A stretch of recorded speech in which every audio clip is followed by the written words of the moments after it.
What is up everyone, I hope you're all good and having a great day. Now I've just been doing a bit of maintenance in the fish room, cleaning some tanks, changing some water, all the normal stuff that I do in here.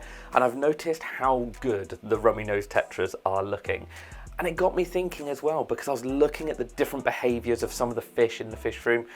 And I remembered that when customers would come into the shop and want that like shoaling fish that you see in a nature documentary where they're working together, they're shoaling around, they're evading predators, there's very few fish who do that. And that's the same in my fish room. A lot of the fish, once they get comfortable, they split up, they break away from each other, and they're sort of dotted around. It's not until you do something in the tank, or maybe you introduce a bigger fish, probably not always the best idea, but then they'll shoal and they'll stick together and they'll group. But whereas Rummynoses just seem to do it all the time, no matter what.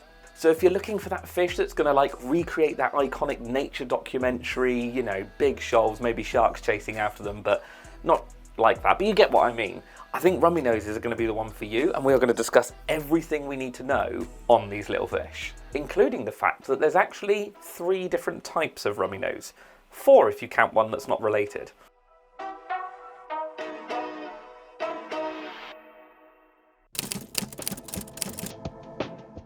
So what are Rummynoses? Well, they are a species of tetra, originally coming from South America, and they come from blackwater streams, and it's the reason I used a lot of leaf litter and things like that in this tank, is I wanted to sort of replicate that where they're coming from. Nowadays, they're actually bred all over the world. You still do get some wild caught specimens, but most of the time they are being bred all over the world for the aquarium trade. And you can see why, because of that red head and that black and white stripy tail. They're always going to be a popular fish in the hobby. Rummynose Tetra come from a genus called Petitella. I'll put it up on the screen as I normally do, because I'm probably butchering the names. But they do come from that genus, and there is 3, as I said at the start, Rummynose Tetras, I suppose you would say. I've seen them all sold under the Rummynose name, and that is bleheri, or bleheri, or however you want to say it, Nannostomus, and Georgii. Again, I'll put the names up on the screen so you can see what I'm talking about. Now, they all do get sold under the Rummynose names. They have all got that red head, they've all got that stripy tail, but there is varying degrees of intensity. Some of them are really red, some of them are less red. But the good thing is they all require very similar water parameters and qualities and everything like that. So you shouldn't need to worry too much about which one you're picking up. The other thing with these little guys is you're actually seeing new colour strains coming through because they've been bred in the hobby so much. I've seen golden varieties, platinums, albinos, and yeah, they are just different colour varieties of the standard species. So again, if you see those colour varieties and you like them, the care for them will be exactly the same. Now, the one thing I mentioned at the start was the one unrelated species, and that is the Asian Rummynose. Now, Asian Rummynose are nothing to do with a Rummynose Tetra. They are an actual Rasbora species. So you will see them being called Rummynoses, and I have heard of people being like, are they related?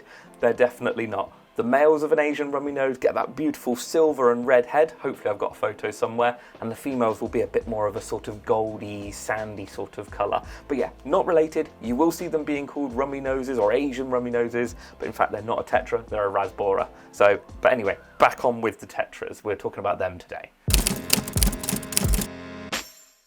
Now, as I've already mentioned, these little guys are from South America, and depending on which species you look at, they have quite a vast distribution. Their habitat is generally very soft and acidic and heavily stained with tannins. These streams have generally got a very deep leaf litter bed running all the way through the bottom of them.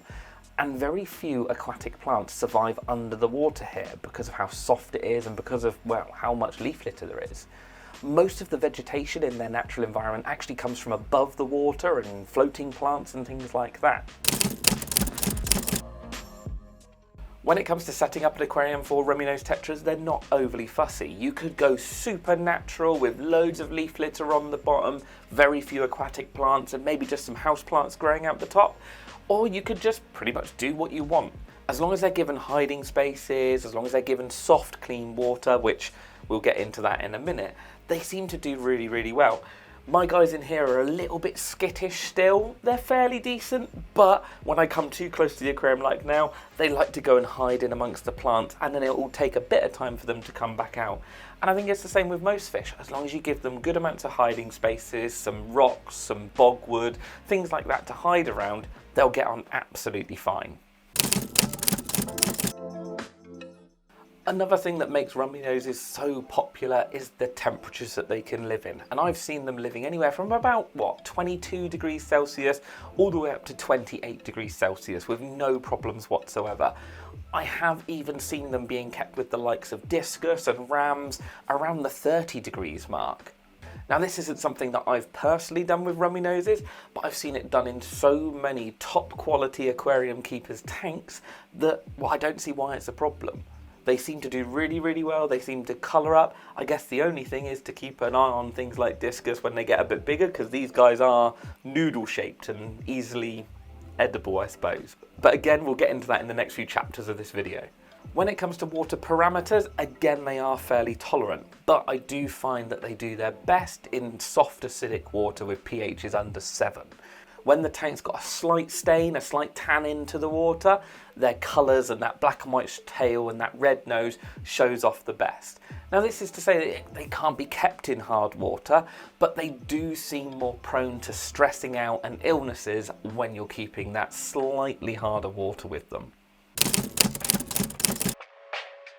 Sizing on Rummynose Tetra is pretty much all the same across the 3 species that we're talking about. So it's around the 5 centimetre mark. They can be a little bit bigger and smaller depending on males and females, which is like 2 inches roughly. Now, the good thing with them being on the smaller side is that you can get more in there. And the more of a group of these little chaps that you have, the better that shoaling and that moving instinct is, and the more impressive it is, I suppose. When it comes to numbers or groups of Rummynoses being kept together, the more the merrier. It's fairly simple. I always recommend 10 or more, but the more you have of them, the more of that schooling nature you're going to see, and the more they're going to act as, I suppose, one entity, which is pretty much what we all want. They are one of the best schooling fish, but if you keep them in low numbers, they're probably just going to disappear into the plants and not really come out that much. Now, one thing I've done throughout this video, I think, is mention shoal and school, and I know it's always something that people comment on in the comment section. Now, as far as I remember, a shoal is a group of fish, shrimps, animals working together. They don't have to be related, they don't have to be the same species, and a school is the same species, all schooling together. So if I use shoal and school throughout this video interchangeable, it's because my brain can't keep one or the other separate. Now, one thing I probably should mention about Rummynoses is that, they're not as hardy as a lot of your other tetras. I do find them to be on the more sensitive side. Things like your lemons, your glow lights, your X-ray tetras or Petitella, depending on where and what you want to call them, they are certainly more hardier than Rummynoses. Not to say they're impossible, but it's definitely one of the tetra species that I'd probably keep a closer eye on in my aquarium. One other thing to mention about Rummynoses is that they, they like to play unalive. So when you net them, and when I've been working in the shop for as long as I have, you would net them out the tank, you'd put them in the bag, and then they would go up, and they would start floating around. That was my unalived Rummynose impression, that's the word. Anyway, so what they would do is you'd net them out, bag them up, and they would start floating around and being a bit funny and looking like they were, going to the other side. This is just a stress reaction. It's generally nothing to worry about. I'm not sure if it's a stress reaction or if it's a predator reaction. They might, they might do it to try and evade something in the wild, I don't know. But they do it, so it's certainly worth keeping an eye on it and certainly worth not panicking if they do it when you're moving them around. They certainly got me a few times when I was new to working in a fish shop and things like that. Netted them out, put them in the bag, and I was like, oh my word, get them back out the bag. There must be something in the bag that's wrong. Nope, they would literally swim off merrily, almost mocking you. So yeah, it's definitely worth being aware of. Now, when it comes to tank mates for Rummynoses, to be honest, they're not overly fussy. They've not got the long fins to worry about. They're quite a fast swimmer. So teamed up with other shoaling fish, that would be a shoal then, because it'd be different species, they do really well. So other tetra species, even some of your more peaceful barb species or danio species, all do really well when mixed with Rummynose Tetra.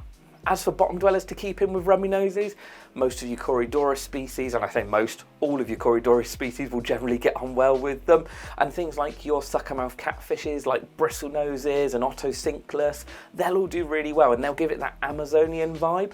The only thing to watch out for is some of your slightly bigger catfish that will get a slightly bigger mouth to them. Again, as I've said before, Rummynoses are quite slim and quite noodle-like, so they are easier for predators to take out. Unlike some of your broader body tetras, your X-ray tetras, lemon tetras, things like that, they've got a bit of a deeper body, so are harder to catch. The one tank mate that I have left for last is things like your discus, your angelfish. They're your focal point fish.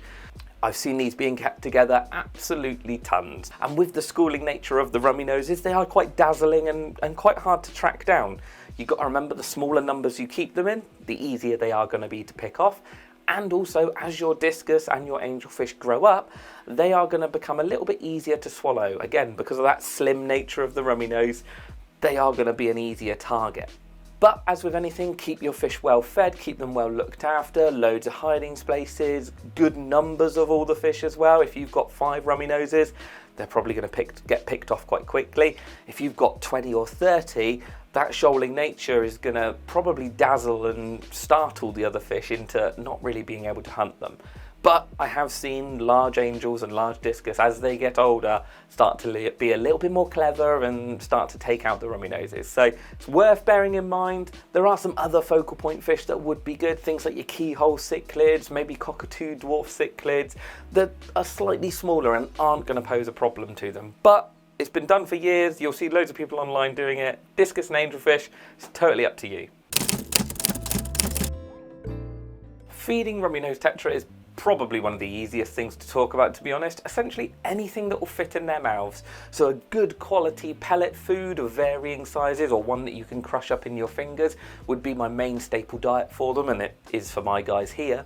And then teaming that up with some frozen foods, maybe once or twice a week, a bit of frozen daphnia or frozen bloodworm, just to give them a bit of variety to their diet and bring out those natural instincts. And it's as simple as that. They will pick on just about anything as long as they can get it in their mouths.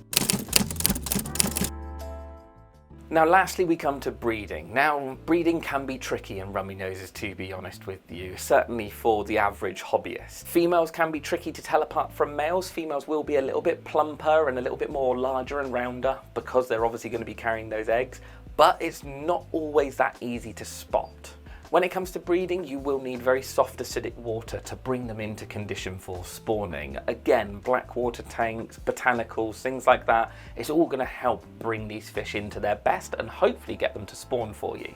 Teamed up with high quality foods, a good few water changes with soft water, man-made spawning mops, or maybe even some Java moss so that these egg scatters can scatter their eggs in, hopefully you should get something out of them. Now, unfortunately, Rummynoses aren't very parental. Their parental instincts do not kick in. If they see an egg, they're probably going to eat it. So once spawning happens, you are worth trying to get the adult out of the tank or removing the spawning mop out of the aquarium to get the eggs away from them. The other thing is light sensitivity can be a problem with tetra eggs in general, and it causes problems and it causes funguses. So it's well worth keeping the tank very, very dimly lit or almost dark to stop that from happening. If you get to this point, you're doing really, really well. But once they hatch, the babies are tiny. So prepared fry foods, things like powdered baby foods, or even infusoria is going to be foods you're going to be wanting to look at for the baby Rummynoses.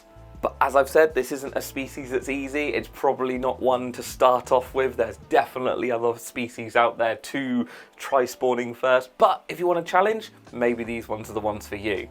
Anyway, I hope this has been useful. I think that's everything that I needed to cover on the Rummynose Tetra. Hopefully it's been useful. Hopefully it's been interesting. Yeah, I'm going to finish off cleaning my tanks and then I'll edit this video. Yeah, that's it. I'll see you in the next one.